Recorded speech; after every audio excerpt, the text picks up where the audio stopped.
السلام علیکم ورحمۃ اللہ وبرکاتہ۔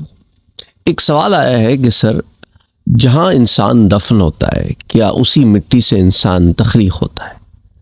اب دیکھیں نا، کچھ لوگ امریکہ میں پیدا ہوتے ہیں اور ساؤتھ امریکہ میں جو ہے ان کا انتقال ہوتا ہے۔ کوئی لوگ پاکستان میں پیدا ہوتے ہیں، مڈل ایسٹ میں انتقال ہوتا ہے، یورپ میں، امریکہ میں انتقال ہوتا ہے۔ تو یہ پیدا کہیں ہوتے ہیں، ہماری افزائش کہیں ہوتی ہے، دفن کہیں ہوتے ہیں۔ دیکھیں، اس کے اندر مختلف جو ہے انڈرسٹینڈنگس ہیں۔ اچھا، قرآن کریم میں جو آیہ مبارکہ ہے کہ منہا خلقناکم وفیہا نعیدکم ومنہا نخرجکم، تو اس میں یہی ہے کہ ہم نے تمہیں اسی مٹی سے پیدا کیا ہے، اسی مٹی میں تم نے مل جانا ہے، اسی مٹی سے تم اٹھائے جاؤ گے۔ اب یہاں پہ بہت generalize in a sense form ہے کہ تم زمین کی مخلوق ہو جسمانی طور پہ۔ تمہارا جسم چاہے تم کہیں پر بھی مورز وجود میں آئے ہو، اس کی اصل اس زمین ہی سے ہے۔ جو غذا کھائی گئی جب تم ماں کے پیٹ میں تھے وہ اسی زمین سے ہے۔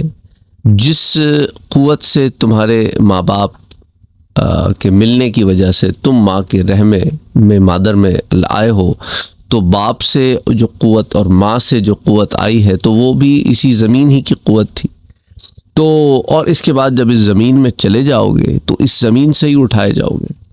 تو وہاں پر زمین کا معنی یہ ہے۔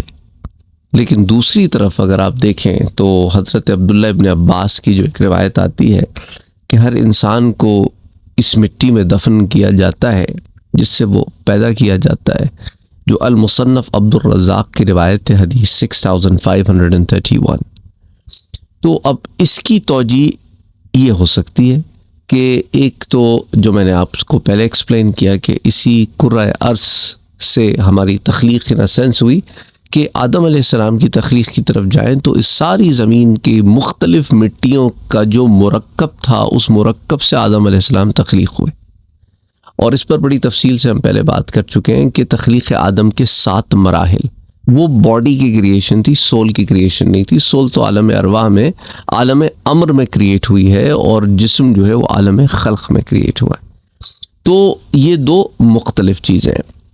تو عالم امر میں جو چیز کریٹ ہوئی وہ روح ہے، اور عالم خلق میں جو چیز کریٹ ہوئی وہ کیا ہے؟ وہ جسم ہے۔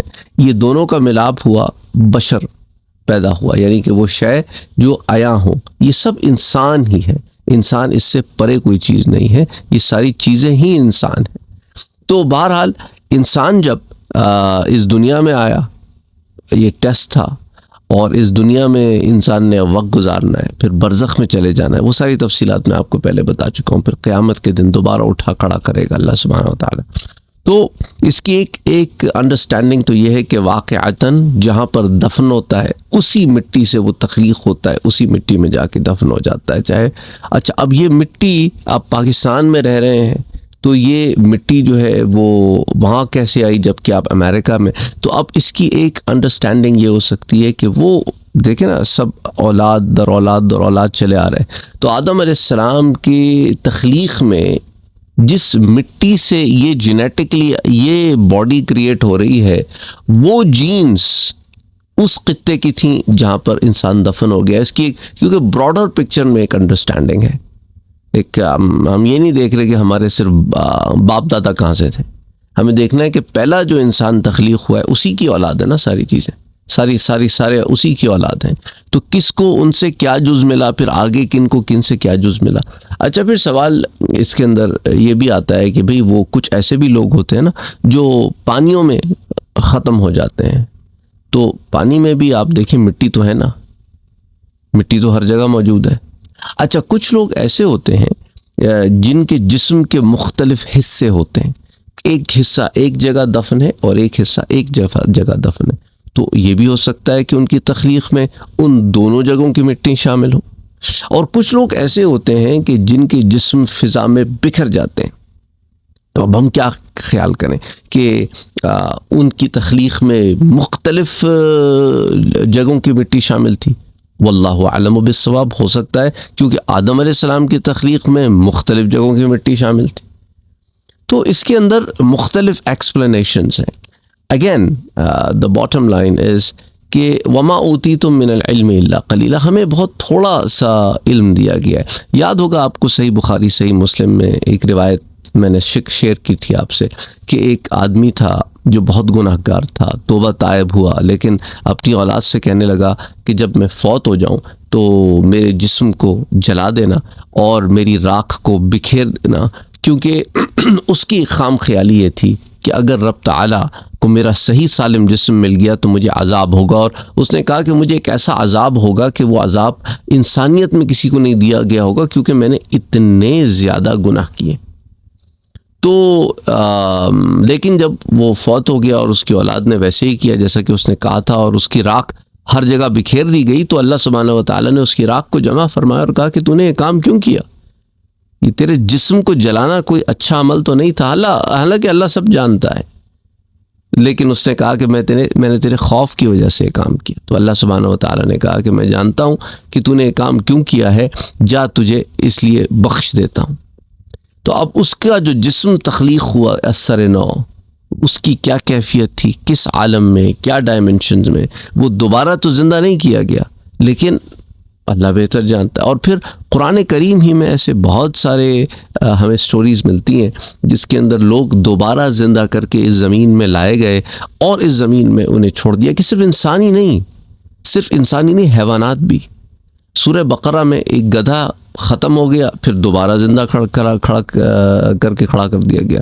سورہ بقرہ میں پرندے ہیں، حضرت ابراہیم علیہ السلام نے انہیں ذبح کر دیا اور اللہ نے انہیں پھر دوبارہ تخلیق فرما دیا۔ اسی طرح موسیٰ علیہ السلام کی مچھلی ہے، وہ اس سے کھا بھی رہے ہیں اور پھر وہ دوبارہ زندہ ہو جاتی ہے، گو کہ وہ پھر پانی میں چلی جاتی ہے اور ایک سرنگ بناتی ہے، وہ ایک الگ معاملہ ہے، اس پر ہم پھر انشاءاللہ بات کریں گے۔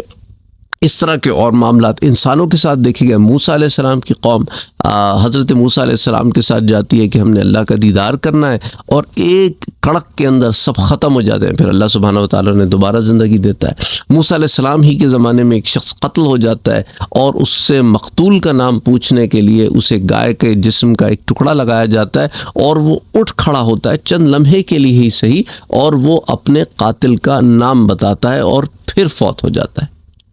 اسی طرح ہم سورہ البقرہ میں دیکھتے ہیں کہ اللہ فرماتا ہے کہ ہزاروں کی تعداد میں لوگ تھے، وَهُمْ أُلُوفٌ إِذْ حَضَرَ الْمَوْتُ، وہ موت کے ڈر سے اپنے شہر کو چھوڑ کے نکل گئے اور اس کے بعد ختم ہو گئے۔ پھر اللہ سبحانہ و تعالیٰ نے ان سب کو دوبارہ زندہ کر دیا، اور وہ دوبارہ زندگی کی طرف لوٹ آئے اور دوبارہ اپنے شہر میں جا کے آباد ہو گئے۔ تو اس طرح کے بہت سارے واقعات ہمیں ملتے ہیں، اس کی تفصیلات میں نے آپ کو پہلے بتائی ہے۔ اچھا، کچھ لوگ برزخ سے متعلق بہت سارے سوالات بھیج رہے ہیں، تو اگین ہو سکتا ہے وہ چینل پر نئے آئے ہوں، اس لیے آئی ہائیلی ریکمینڈ کہ آپ برزخ کی پلے لسٹ ہے اسے جا کے وزٹ کریں۔ پلے لسٹ کے سیکشن میں برزخ کی زندگی کی پلے لسٹ میں جائیں، وہاں پہ آپ کو کئی 100 دروس مل جائیں گے جس میں آپ کے بہت سارے سوالات کے آپ کو جوابات مل جائیں گے۔ تو آئی ہائیلی ریکمینڈ کہ آپ اس پلے لسٹ کو وزٹ کریں، بجائے اس کے کہ آپ وہی سوالات ہم سے دوبارہ پوچھتے رہیں جن کے ہم جوابات آلریڈی دے چکے ہیں، کیونکہ آپ کو نہیں پتہ کہ وہ جوابات آلریڈی موجود ہیں، اسی لیے میں نشاندہی کر رہا ہوں۔ اور وہ لوگ جو اس سے واقف ہیں وہ آپ کو کامنٹ سیکشن میں بھی بتا دیں گے کہ ان کی زندگیوں میں کتنی ہیلپ ہوئی ہے اس پلے لسٹ سے گزرنے کی وجہ سے، کہ وہ ایک انسان ایک ایسی کیفیت میں ہوتا ہے اپنے پیاروں کے جانے کے بعد کہ پھر وہ ایک عجیب سی کیفیت ہوتی ہے، دنیا اپنی نہیں لگتی۔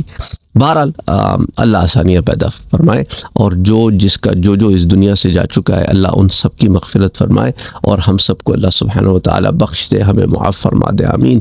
اللہم صلی علی محمد وعلی آل محمد۔